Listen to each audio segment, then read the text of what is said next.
guys, Minnow here, coming at you with war number 3. And today we're fighting RR, used to be SGA, and my first fight is section 1 of path 5. So this is fight 1. This is option to charge, knockdown, and I'm going against White Tiger. Basic fight with Black Cat, just looking to get the knockdown and without parrying. So that is the goal, and then I'll start ability failing and it will be a nuke. So as you can see, protection's off, which is nice. Now I get the ability fail. Now the fight is going to be super fast, straightforward from here on out. I'm gonna go for a big SB2, get the sabotage up. That'll allow me to fail the protection.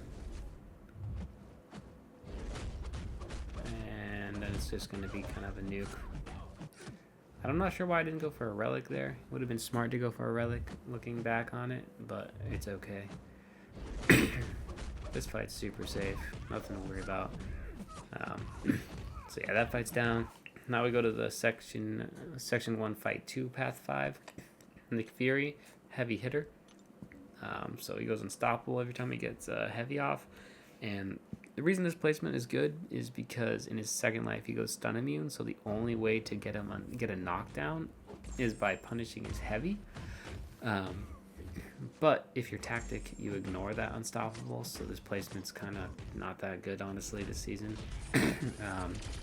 Because you don't even need a grit champion. You just need someone who is a tactic attacker. So that's why I'm using Black Cat. I do mess up here and push him to 15 tactical charges, which I was surprised even happened considering I was ability failing them. But yeah, it's okay. We get the knockdown. We're letting the charges fall down. Now I'm just ability failing them, as you can see, as we get our combo up. And there we go. You saw me punish that heavy. So now as SP2, gonna bait that. Basically just trying to get him down. Here is a little tricky because my endurance fell off, so that would be bad if he was in second life, but thankfully in first life I can just parry, no problem at all. I'm gonna throw SP2 here. That's gonna get him to his second life. A couple of bleeds stick on, which is really nice, so that's gonna tick down along with his second life degeneration serum. As you can see, I have the endurance here, so not a problem at all.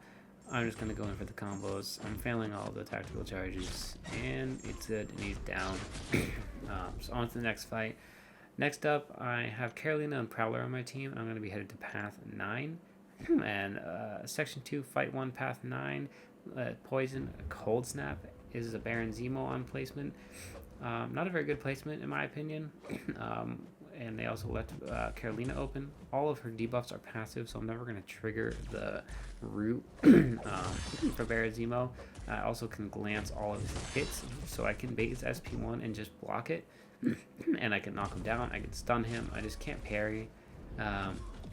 There's a big SP2 in the Cold Snap phase, so Carolina's so good for war, man. You're going to see here as I'm waiting out Poison phase, I'm just going to block his SP2, and that's going to give me the energy vulnerability passives on him, as well as not do any damage for me. Now the Cold Snap's open, I just need to have an opening, and basically it's going to be a nuke with my second SP2, and that fight is donezo. Next fight is the last fight on section 9, and it is Arnim Zola.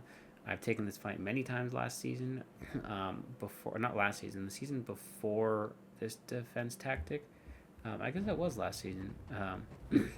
And he was defense tactic last season, so the little energy burn, like power burn thing that would happen to you all the time that would stack up would really suck. So I'd end this fight around 50% health, but now that he's not defense tactic, he's only offense tactic, I can end this fight with a lot higher health. It's way safer now, and I'm double immune. I think this is one of the better options for this fight, without a doubt. It's a little bit slow for sure, but it's super safe, especially if you run an invul. I do trigger my invul a couple times on this map, or on this fight. But yeah, you don't even worry about having your falter or your Incinerate up. You just want to kind of get them down. You want to use your falter for the knockdowns all the time. So like for example right here, I go for a double medium into a knockdown, and that gets the charges down. As you can see, they're at 17. So that's kind of the rotation, is manage your falter, wait for the falter to come back, build enough power, bait specials at 1.9, get your furies. I don't line it up super well in this next SP one. I get 27 charges, will give me the 27 furies. But because I need to knock them down, well, I'm not going to throw the special now when I really should have. I think that because I'm close to a relic, it still would have been fine, but now I'm in the position where I'm throwing a special without falter or without incinerate, and I just did like no damage, as you can see, even with 27 furies. So there's another knockdown. This one ended up really nice because he was still power locked for the medium, and then my heavy hit him with no power. So I did get that incinerate, which will boost my damage for the rest of this fight. So that was really good timing and just awesome. Here I'm going to go in for a full combo. Sorry, a heavy after relic. And now I'm going to go for medium into SP2, and that's going to kill. So this is the last path fight for this war. And up next we have a super terrifying mini boss. And that is 49 high evo with Black Cat. I cannot parry here. I have to get the knockdowns. I have to alternate hits. So what I'm going to do is going to go for my medium light combos, and I'm going to get the knockdown. But his AI plays super wonky in the beginning, and he doesn't throw a single heavy. As you can see, he just hits into my block. Finally hits there, but I don't get the spacing for the knockdown. Again, he does a heavy. I still don't get the knockdown. Still don't get the knockdown. He's going to get the unstoppable charge here for the tactic, and I still haven't gotten my knockdowns. I'm going to get the brute force, which sucks. So right now I'm stuck in the corner waiting out the unstoppable, but it's okay. I'm going to throw my SP2 and get the sabotage up. At this point in time, I'm going to start failing things, but he still hasn't gone to his auto block phase. So I'm going to trigger that right now, and then I have to deal with those charges, get those off. But I need to get my next endurance up, passive up, as soon as possible, so I have to drop another SP2. I should have looked at his power a little more, because now he's almost at 2 bars. If he gets 2 bars in this fight, it's sometimes considered a death. But yeah, this is going to be a solo. It's not going to be a problem. But yeah, this is the last fight of this war.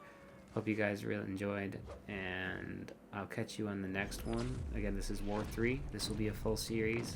I already have War 1 and 2 up on the channel. Yeah, I look forward to seeing you guys next time. Cheers.